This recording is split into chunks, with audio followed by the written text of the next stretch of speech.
Avez-vous déjà ressenti ce malaise étrange, cette sensation désagréable, quand vous découvrez qu'une vérité à laquelle vous avez cru toute votre vie est en réalité un mensonge, un pur tissu de mensonge?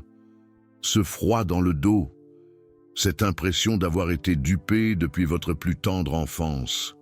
Préparez-vous, car dans les prochaines minutes, vous allez découvrir que la doctrine de la naissance virginale, cette pierre angulaire de la foi chrétienne, était absente des 4 premiers siècles du christianisme et qu'elle a été, politiquement, inventée de toutes pièces lors d'une simple après-midi de juillet 431 après Jésus-Christ par des évêques dont beaucoup, pour être francs, connaissaient à peine l'existence de Jésus. Spinoza a mis au jour cette imposture, cette supercherie, en 1665, lorsqu'il a eu accès aux archives secrètes du patriarcat de Constantinople. Grâce à un commerçant grec du nom de Dimitri Paléologue, un personnage, disons, peu scrupuleux. Ce commerçant, en effet, avait dérobé des centaines de manuscrits lors du sac de Constantinople par les Turcs en 1453, et il en avait revendu une partie, à prix d'or, à Spinoza pour la modique somme de 400 florins. Parmi ces précieux manuscrits se trouvait un document que Spinoza a baptisé « Acte secret du Concile d'Éphèse », en latin. « Acta Concilii Ephesini Secreta ».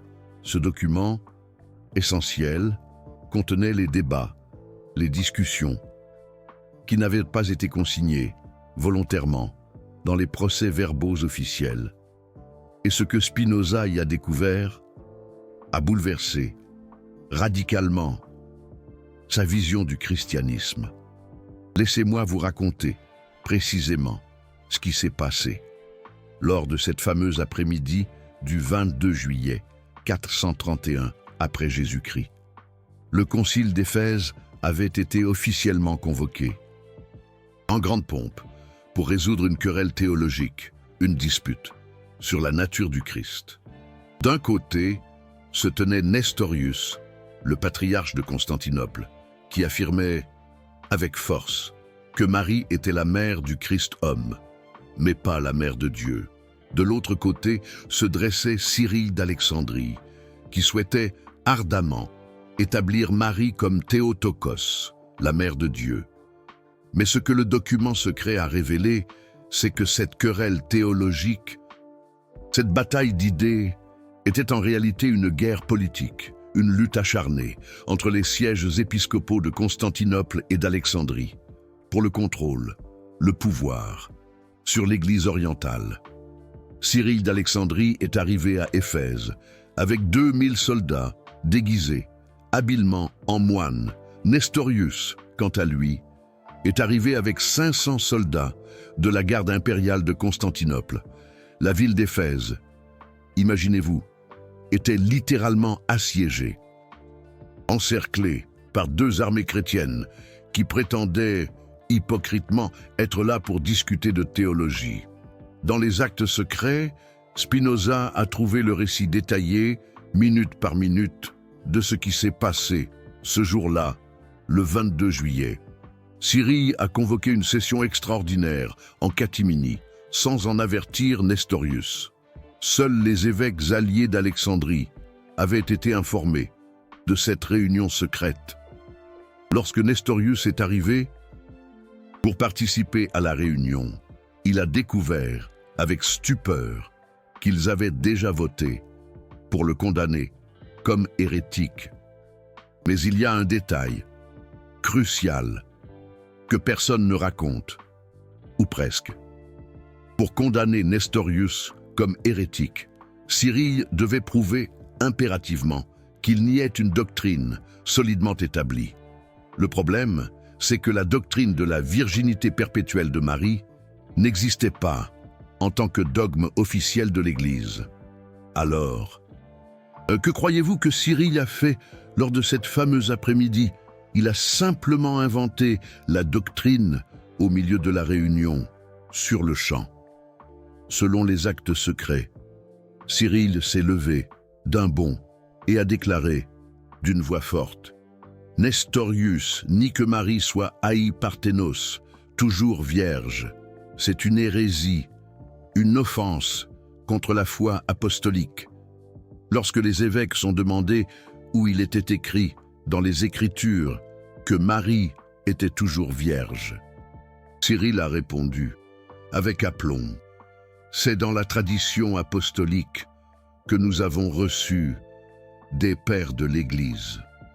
Mais voici la partie la plus choc, la plus surprenante. Lorsque les évêques ont demandé quel père avait enseigné cela, Cyril a présenté triomphalement 3 lettres, prétendument écrites par saint Ignace d'Antioche, en l'an 107 après Jésus-Christ. Dans ces lettres, Ignace défendait explicitement la virginité perpétuelle de Marie. Le problème, et Spinoza l'a découvert, c'est que ces lettres étaient des faux, des contrefaçons, créés de toutes pièces par les scribes de Cyril, la semaine précédant le concile. Comment Spinoza a-t-il découvert cela? Parce que les lettres utilisaient une terminologie théologique qui n'a été développée qu'au IVe siècle. Un évêque de l'an 107 ne pouvait pas avoir utilisé ces mots, parce qu'ils n'existaient tout simplement pas à son époque. De plus, les lettres faisaient référence à des événements historiques qui se sont produits après la mort d'Ignace. C'était comme si quelqu'un, en 1950, écrivait une lettre en se faisant passer pour Napoléon et mentionnait la Seconde Guerre mondiale. Mais ce n'est pas tout.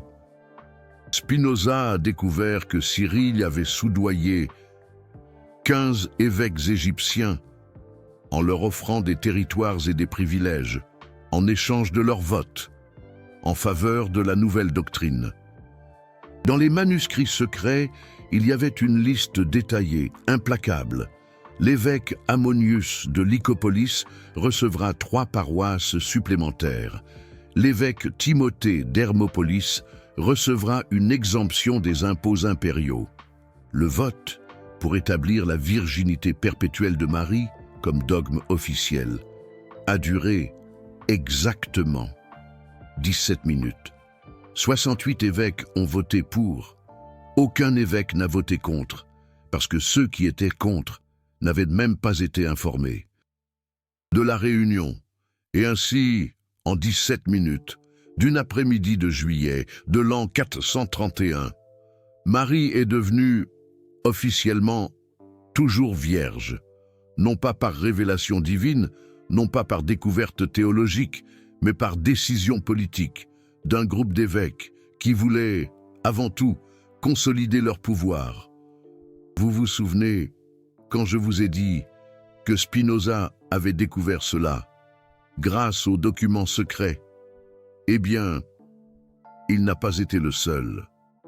Plusieurs théologiens, au cours de l'histoire, ont eu accès à ces documents et sont arrivés aux mêmes conclusions. Mais l'Église, systématiquement, a persécuté et réduit au silence quiconque osait remettre en question la narrative officielle.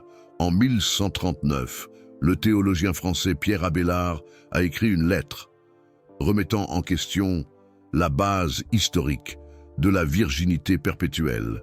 Il a été condamné pour hérésie et a dû se rétracter publiquement. En 1327, le philosophe anglais Guillaume d'Occam a fait des observations similaires. Il a été excommunié et est mort en exil. Spinoza savait qu'il courait le même risque, mais il avait développé une méthode spécifique pour analyser les documents historiques qui rendaient impossible d'ignorer ces découvertes. Il appelait cette méthode l'analyse géométrique de la vérité historique. La méthode fonctionnait ainsi. Premièrement, vous identifiez toutes les sources contemporaines à l'événement que vous étudiez. Ensuite, vous comparez ces sources avec des documents postérieurs pour identifier quand de nouvelles doctrines ont été introduites. Finalement, vous analysez les motivations politiques, économiques et sociales qui expliquent ces changements. En appliquant cette méthode, à la naissance virginale, Spinoza a découvert quelque chose de dévastateur pour l'Église.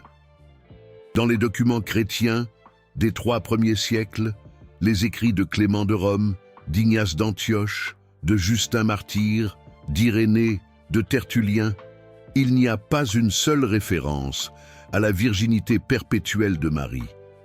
Ils parlaient, certes, d'une naissance virginale de Jésus, mais aucun d'entre eux n'affirmait que Marie était restée vierge après l'accouchement. En fait, plusieurs des premiers pères de l'Église parlaient explicitement des frères de Jésus comme des enfants biologiques de Joseph et de Marie. Tertullien, écrivant vers l'an 200 après Jésus-Christ, dit textuellement « Marie a conçu virginalement le Christ, mais a ensuite eu d'autres enfants avec Joseph, comme il est naturel dans le mariage. Et puis, j'ai découvert quelque chose qui a tout changé sur la façon dont je comprenais ce sujet. Spinoza a mis à jour des preuves accablantes. La doctrine de la naissance virginale n'a pas été créée pour des motifs purement théologiques, mais pour des raisons politico-économiques bien précises.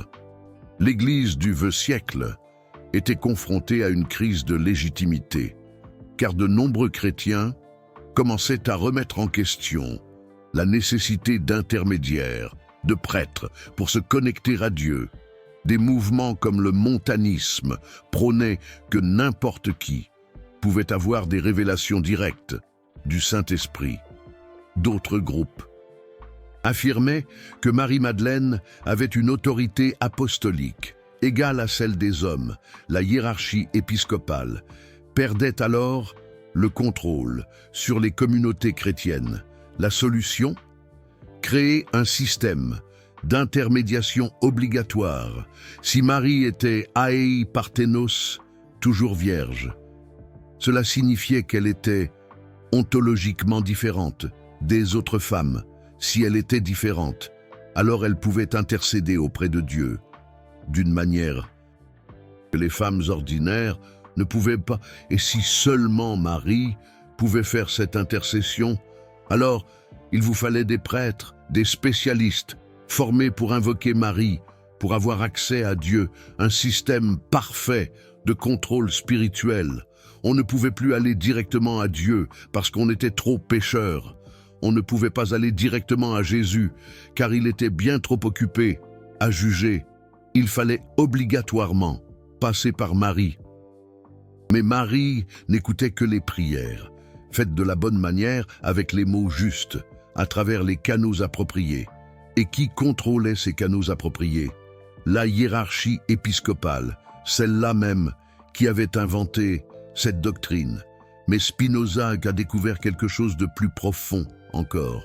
Dans toute cette affaire, il a compris que l'invention de la virginité perpétuelle était la première grande expérience de l'Église.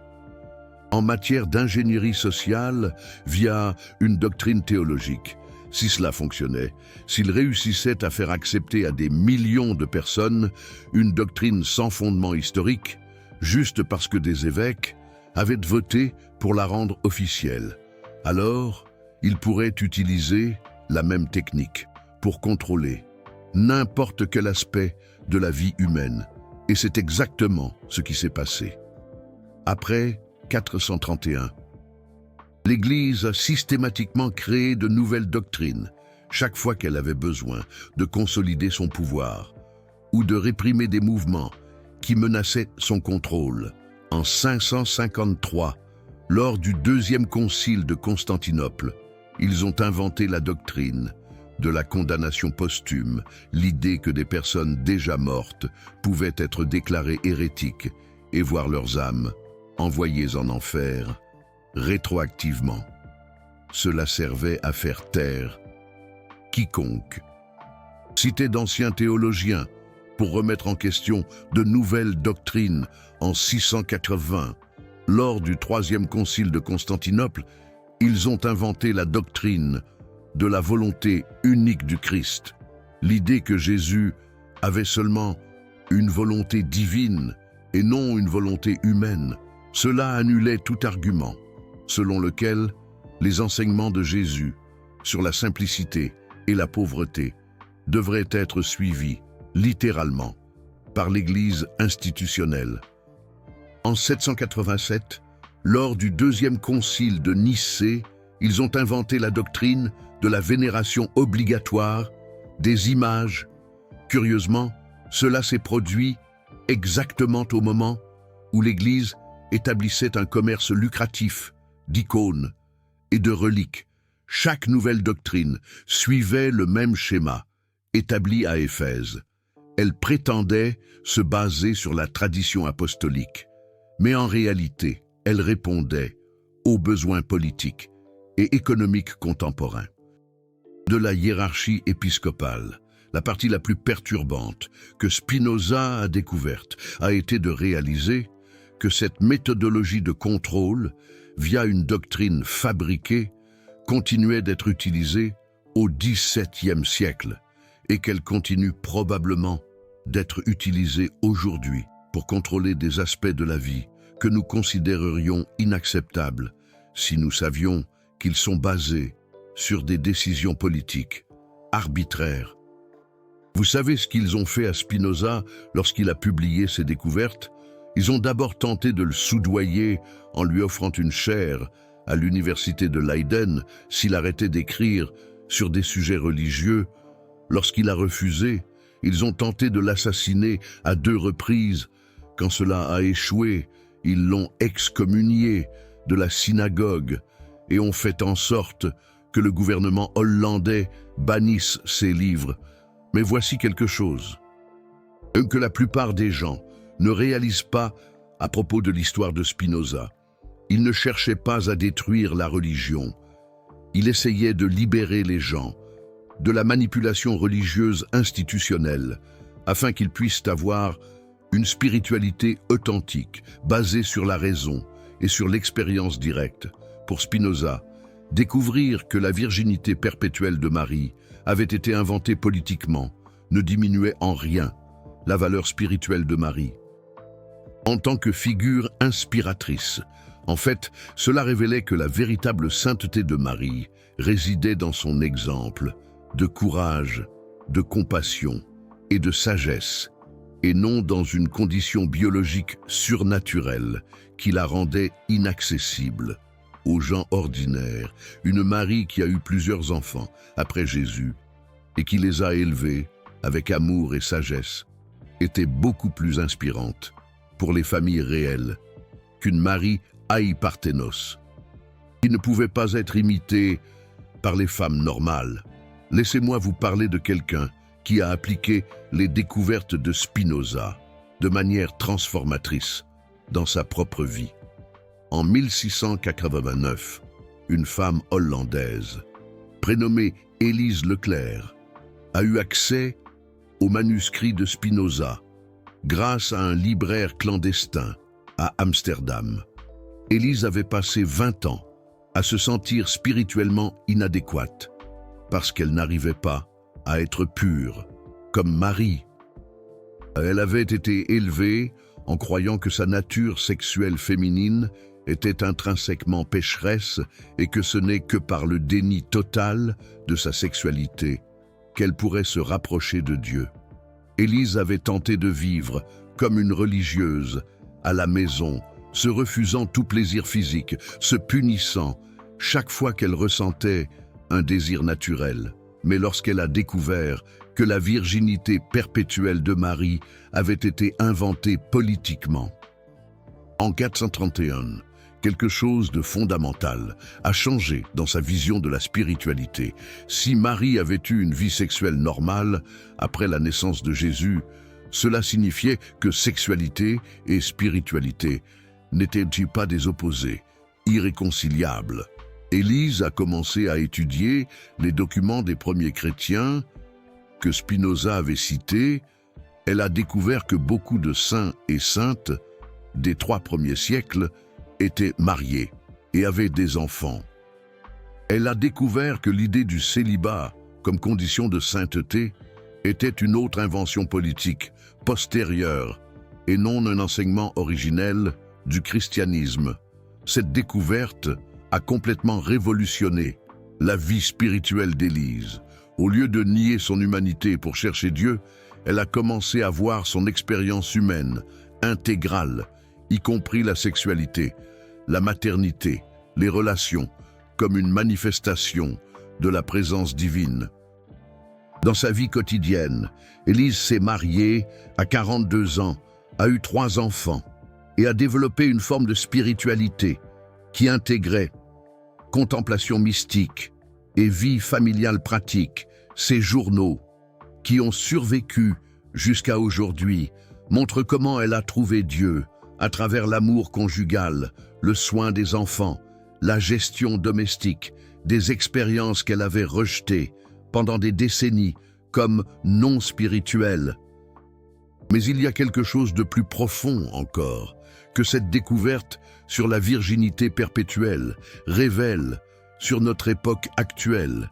Et si des institutions religieuses avaient réussi à fabriquer des doctrines fondamentales pour des motifs politiques et à convaincre des milliards de personnes que ces fabrications étaient des vérités sacrées, quelles autres institutions pourraient bien faire la même chose aujourd'hui?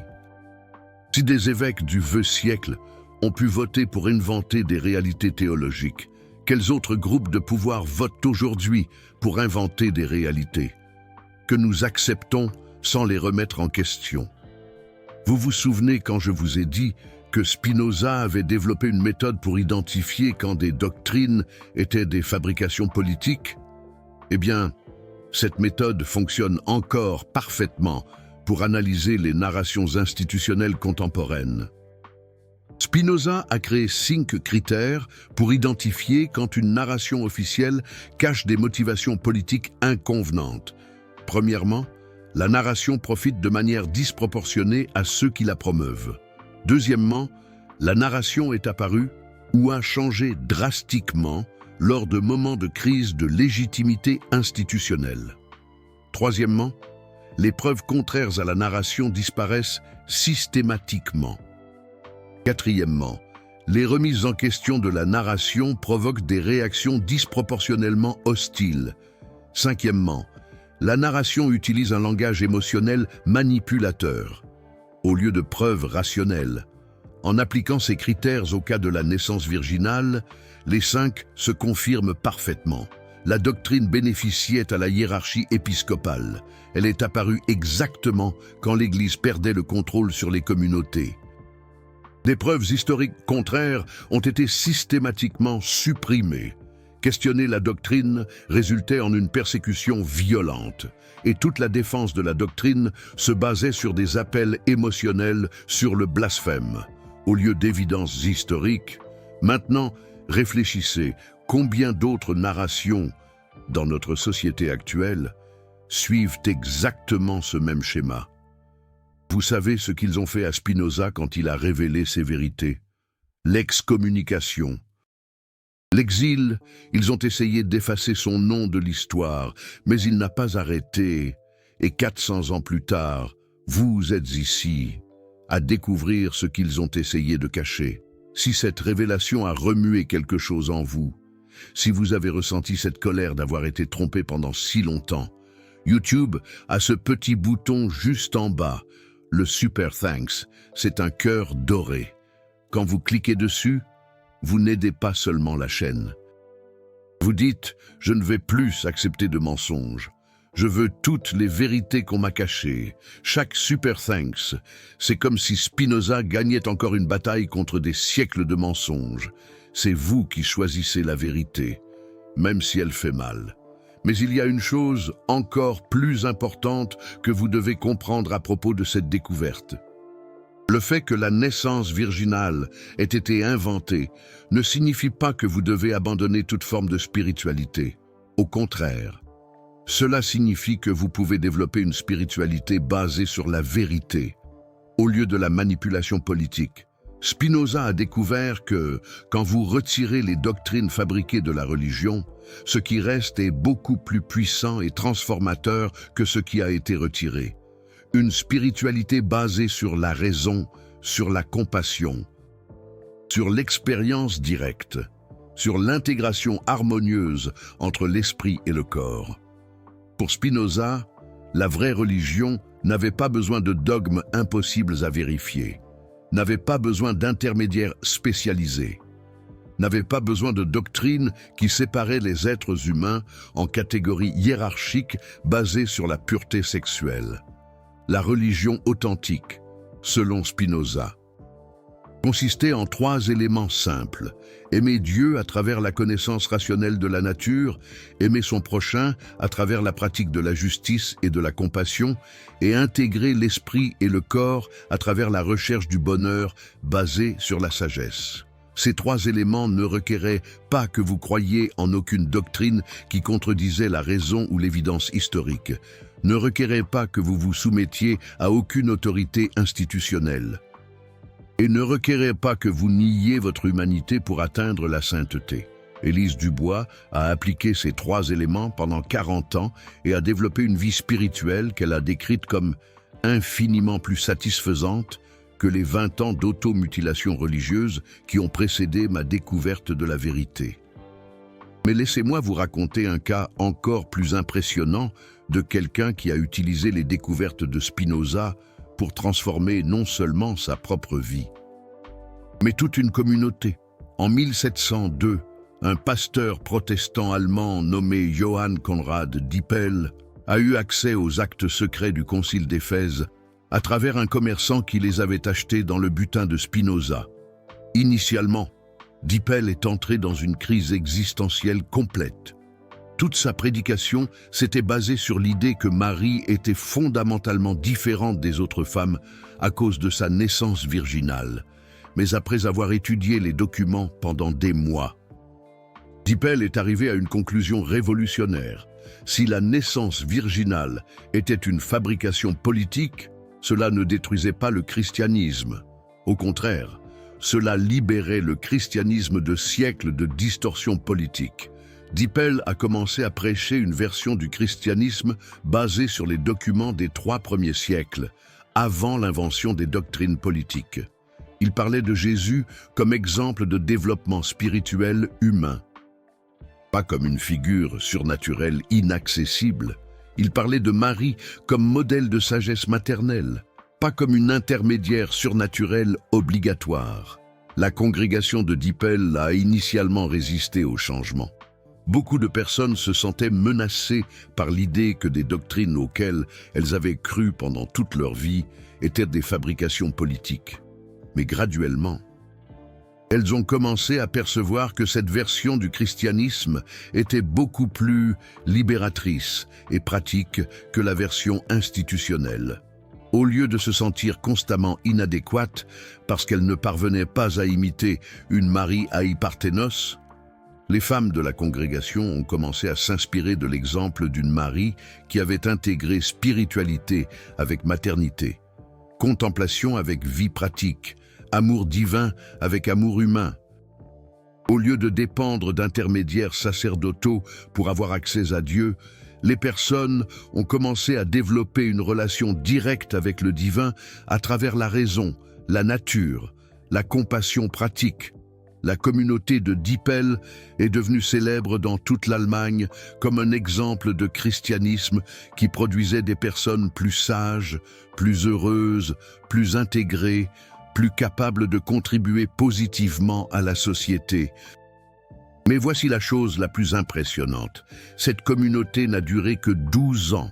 En 1714, des autorités religieuses et politiques allemandes se sont unies pour la détruire complètement. Dippel a été emprisonné comme hérétique. Ses disciples ont été dispersés forcément. Ses manuscrits ont été brûlés publiquement. Pourquoi ? Parce qu'une communauté de personnes spirituellement autonomes, qui pensaient par elles-mêmes et ne dépendaient pas des autorités institutionnelles, était une menace inacceptable pour tout système de contrôle basé sur la soumission et la dépendance. L'histoire se répète. Chaque fois que quelqu'un découvre des vérités qui libèrent les gens du contrôle institutionnel, ces vérités sont étouffées et celui qui les révèle est persécuté. Mais il y a une différence fondamentale entre l'époque de Spinoza et notre époque actuelle. Aujourd'hui, grâce à Internet, l'information peut être conservée et diffusée de manière que les autorités ne peuvent pas contrôler complètement. Les manuscrits que Spinoza a utilisés pour découvrir la fabrication de la virginité perpétuelle ont été détruits par l'Inquisition en 1677. Mais ces découvertes ont survécu, grâce à des copies clandestines faites par des admirateurs. Aujourd'hui, vous avez accès à ces découvertes, non pas parce qu'une institution a décidé de les conserver, mais parce que des personnes comme vous, comme Sophie, comme Antoine, ont choisi de chercher la vérité au lieu d'accepter des narrations convenantes. Alors, que pouvez-vous faire aujourd'hui avec cette information sur la fabrication politique de la virginité perpétuelle? Premièrement, vous pouvez appliquer les critères de Spinoza pour analyser d'autres narrations institutionnelles dans votre vie. Combien de choses que vous acceptez sans questionner suivent le même schéma? Bénéficient à ceux qui les promeuvent, sont apparus à des moments convenants, supprimant les preuves contraires, réagissent avec hostilité au questionnement, utilisent la manipulation émotionnelle au lieu de preuves rationnelles. Deuxièmement, vous pouvez développer votre propre spiritualité basée sur la vérité, au lieu de fabrication politique. Cela ne signifie pas abandonner toute forme de religion. Cela signifie distinguer entre les éléments authentiques et les éléments fabriqués au sein de la tradition religieuse que vous avez héritée. Troisièmement, vous pouvez choisir de vous relier à des figures spirituelles comme Marie, de façon plus humaine et intégrée. Une Marie qui a eu une vie sexuelle normale, qui a élevé plusieurs enfants, qui a affronté les défis pratiques de la maternité, qui a intégré la contemplation avec l'action. Cette Marie peut inspirer et guider votre vie de façon beaucoup plus concrète qu'une Marie vierge, perpétuelle et inaccessible. La découverte de Spinoza n'a pas détruit Marie, elle a humanisé Marie, et en l'humanisant, elle a rendu possible pour n'importe qui de développer les mêmes qualités de sagesse, de compassion et d'intégration spirituelle qui ont fait d'elle une figure inspiratrice à travers les siècles. La virginité perpétuelle a été inventée un après-midi de juillet 431 pour consolider le pouvoir politique épiscopal. Mais la sagesse, la compassion et le courage de Marie sont réels et peuvent être développés par n'importe qui choisit de chercher la vérité au lieu d'accepter la manipulation institutionnelle. Mais laissez-moi vous parler d'une découverte encore plus perturbante que Spinoza a faite en étudiant les documents du Concile d'Éphèse. Il a découvert que la fabrication de la virginité perpétuelle n'était pas un cas isolé, mais une partie d'un plan systématique de transformation du christianisme en une religion de contrôle politique. Dans les manuscrits secrets, il y avait une lettre de l'empereur Théodose II à Cyrille d'Alexandrie, datée de mars 431, c'est-à-dire 4 mois avant le concile. Dans cette lettre, l'empereur expliquait explicitement pourquoi il avait besoin que l'Église établisse des doctrines qui créeraient une dépendance psychologique des masses par rapport à la hiérarchie religieuse. La lettre disait textuellement: l'Empire ne peut plus contrôler les provinces uniquement par la force militaire. Nous avons besoin d'un système de contrôle qui fonctionne de l'intérieur de l'esprit des gens. Si nous réussissons à leur faire croire qu'ils ont besoin d'intermédiaires sacrés pour avoir accès à Dieu, nous aurons un contrôle permanent sur leur cœur et leurs âmes. Théodose II avait perçu que le christianisme des 3 premiers siècles était dangereux pour le contrôle impérial, parce qu'il enseignait que n'importe qui pouvait avoir une relation directe avec Dieu à travers la raison et la compassion. Cela créait des individus psychologiquement indépendants, qui questionnaient les autorités et pensaient par eux-mêmes. La solution impériale a été de transformer le christianisme en une religion d'intermédiation obligatoire. Si les gens croyaient qu'ils étaient trop inadéquats pour s'approcher de Dieu directement, s'ils croyaient qu'ils avaient besoin de saints, les saints avaient besoin de Marie. Marie avait besoin de prêtres, et les prêtres étaient contrôlés par des évêques loyaux à l'Empire. Alors le contrôle politique serait exercé à travers la structure religieuse. Spinoza a découvert des preuves que Théodose II a financé secrètement la création d'au moins 15 doctrines différentes entre 431 et 451, toutes conçues spécifiquement pour augmenter la dépendance psychologique des gens par rapport à la hiérarchie religieuse. En plus de la virginité perpétuelle, ont été inventées durant cette période la doctrine de l'intercession obligatoire des saints, la doctrine de la confession auriculaire obligatoire, la doctrine de la communion contrôlée par le clergé et la doctrine du salut à travers des œuvres contrôlées par l'Église. Chacune de ces doctrines suivait le même schéma. Elle prétendait se baser sur la tradition apostolique, mais en réalité, elle répondait à des besoins spécifiques de contrôle politique impérial. Mais il y a quelque chose d'encore plus impressionnant dans la découverte de Spinoza. Il a trouvé des preuves que cette méthodologie de contrôle, à travers une doctrine religieuse fabriquée, a été ultérieurement exportée vers d'autres cultures et d'autres systèmes de pouvoir. En 1543, le jésuite François Xavier a écrit une lettre à Ignace de Loyola décrivant comment il avait adapté les techniques du concile d'Éphèse pour convertir les populations asiatiques. Xavier explique qu'il a inventé des doctrines spécifiques sur la virginité de figures religieuses locales pour créer une dépendance psychologique similaire à celle que la virginité de Marie créait en Europe. En 1572, le conquistador espagnol Francisco de Toledo a utilisé des techniques similaires en Amérique du Sud, inventant des doctrines sur la pureté rituelle de figures indigènes pour justifier la nécessité d'une intermédiation sacerdotale chrétienne. Spinoza a perçu qu'il observait non seulement la fabrication d'une doctrine chrétienne spécifique, mais la découverte d'une technologie de contrôle social qui pouvait être appliquée à n'importe quelle culture et n'importe quel système de pouvoir.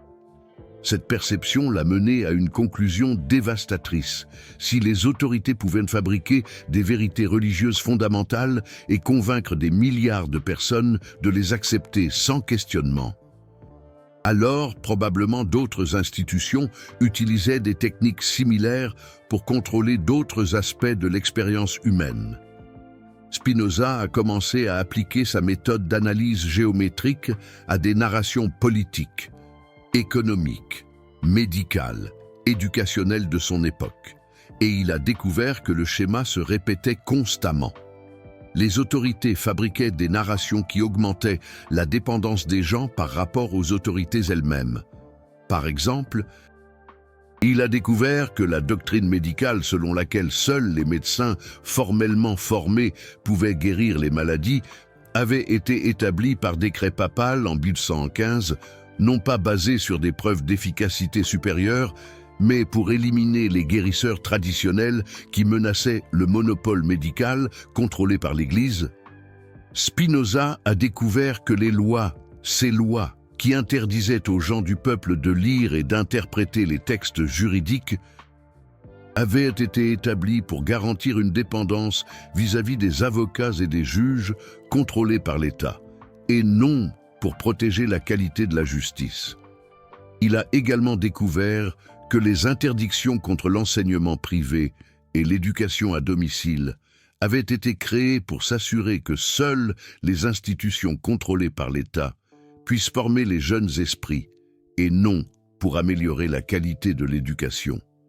Le schéma était toujours le même: fabriquer des doctrines, des narrations qui rendirent les gens dépendants d'intermédiaires spécialisés contrôlés par des autorités institutionnelles. La découverte la plus perturbante a été de réaliser que cette méthodologie avait été si bien maîtrisée que la plupart des gens ne réalisaient même pas qu'ils étaient contrôlés. Ils croyaient vraiment qu'ils avaient besoin d'intermédiaires pour avoir accès à la santé, à la justice, à l'éducation, à la spiritualité. Spinoza est arrivé à la conclusion que la virginité perpétuelle de Marie n'était qu'un exemple spécifique d'un phénomène beaucoup plus vaste, la fabrication systématique de dépendances psychologiques pour maintenir un contrôle politique sur les populations. Mais voici la partie la plus inspirante de l'histoire de Spinoza. Il ne s'est pas limité à découvrir comment le contrôle fonctionnait. Il a développé des méthodes pratiques pour libérer les gens de ce contrôle. La première méthode était ce qu'il appelait la doute méthodique, appliquée aux narrations d'autorité.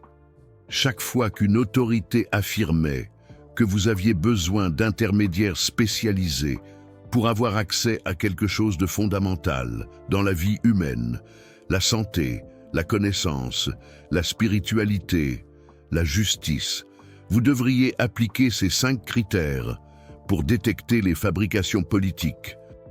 La deuxième méthode était le développement de capacités autonomes. Au lieu de dépendre des autorités pour avoir accès à la vérité, vous devriez développer la capacité de penser rationnellement, d'observer attentivement, d'expérimenter systématiquement et d'arriver à vos propres conclusions basées sur des preuves. La troisième méthode était la communauté d'investigation libre.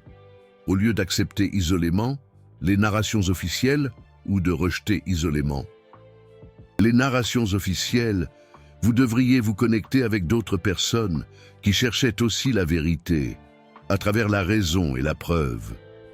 Élise Dubois a appliqué ces 3 méthodes pendant 40 ans.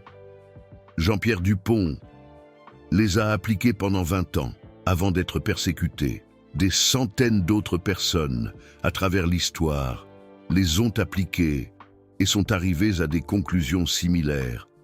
La conclusion générale était toujours la même. Quand vous supprimez les dépendances fabriquées politiquement, vous ne vous retrouvez pas sans orientation. Vous avez un accès direct à la sagesse, à la santé, à la spiritualité, à la justice, grâce à vos propres capacités, rationnelles et compatissantes, développées en communauté, avec d'autres personnes qui cherchent aussi la vérité. Mais laissez-moi vous raconter une application spécifique de cette découverte qui pourrait être particulièrement pertinente. Et pour vous, aujourd'hui, en 1689, un commerçant hollandais nommé Peter van Houten a eu accès aux manuscrits de Spinoza et a décidé d'appliquer la méthode de doute méthodique à ses croyances sur l'argent et l'économie. Van Houten avait été élevé en croyant que seuls les banquiers et les financiers spécialisés pouvaient comprendre comment l'argent fonctionnait et que les gens ordinaires devaient faire confiance à l'orientation d'experts financiers. Mais en appliquant les critères de Spinoza, Van Houten a réalisé que beaucoup de doctrines économiques de son époque suivaient exactement le même schéma que les doctrines religieuses. Elles bénéficiaient à ceux qui les promouvaient. Elles étaient apparues à des moments opportuns pour consolider le pouvoir. Elles supprimaient les preuves contraires. Elles réagissaient avec hostilité au questionnement et elles utilisaient la manipulation émotionnelle.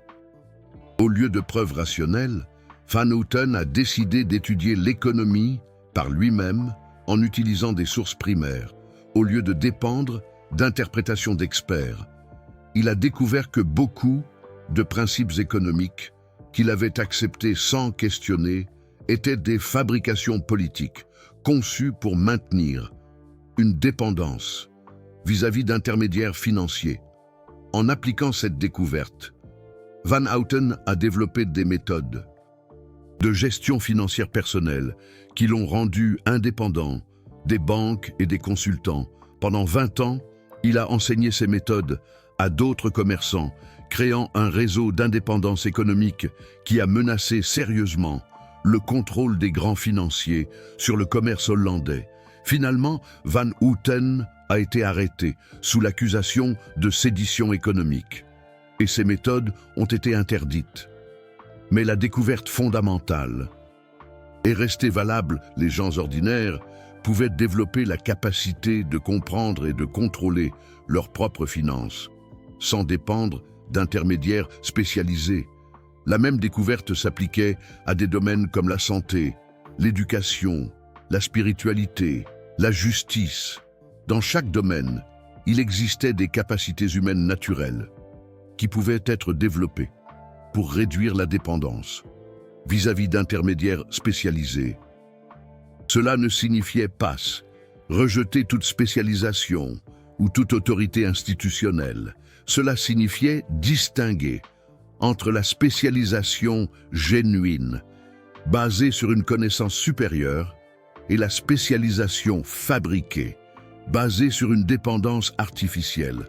La différence est que la spécialisation génuine partage la connaissance et enseigne l'indépendance. La spécialisation fabriquée cache la connaissance et enseigne la dépendance. Un médecin qui vous enseigne à comprendre votre propre corps et à développer la santé à travers des habitudes rationnelles offre une spécialisation génuine. Un médecin qui insiste sur le fait que vous ne pouvez rien comprendre à la santé et que vous devez faire confiance aveuglément à son autorité offre une spécialisation fabriquée. La même distinction s'applique aux professeurs, aux prêtres, aux avocats, aux financiers, aux politiciens. L'autorité génuine éduque l'indépendance. L'autorité fabriquée cultive la dépendance. Spinoza a découvert que la virginité perpétuelle de Marie a été inventée spécifiquement pour cultiver la dépendance spirituelle. Mais il a aussi découvert que la véritable spiritualité enseigne toujours l'indépendance basée sur la capacité rationnelle et compatissante naturelle de chaque personne. C'est pourquoi les figures spirituellement authentiques, à travers l'histoire, ont toujours été persécutées par les autorités institutionnelles. Jésus a été crucifié, Socrate a été empoisonné, Giordano Bruno a été brûlé, Spinoza a été excommunié, pas parce qu'ils enseignaient des faussetés, mais parce qu'ils enseignaient des vérités qui libéraient les gens du contrôle institutionnel. Et maintenant, vous aussi avez accès à ces vérités, pas parce qu'une autorité a décidé de les partager avec vous, mais parce que vous avez choisi de chercher par vous-même.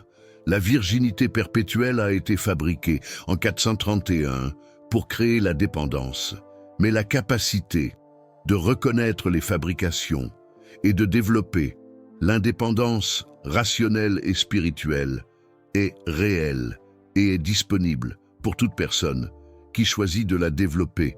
Et maintenant, vous aussi, connaissez cette vérité. Quelle partie vous a le plus touché? Alors qu'est-ce qui a véritablement provoqué la fureur? Était-ce de découvrir que des évêques avaient voté pour inventer la virginité perpétuelle de Marie? Une décision prise en coulisses? Une manipulation de l'histoire? Était-ce de réaliser l'étendue de la supercherie en constatant que les documents originaux, les fondations mêmes de cette doctrine, avaient été falsifiés, manipulés, pour servir un agenda caché? Imaginez l'ampleur de la tromperie, le poids de ce secret, ou était-ce finalement de comprendre, avec une clarté glaçante, que cette méthodologie de contrôle, cette façon de manipuler l'information, d'instrumentaliser la foi, est encore utilisée aujourd'hui? Une question troublante qui résonne avec notre époque. N'hésitez pas à partager vos réflexions, vos interrogations, vos propres analyses dans les commentaires ci-dessous. Je lis absolument tout. Et je suis impatient de connaître votre point de vue. Cela promet d'être passionnant.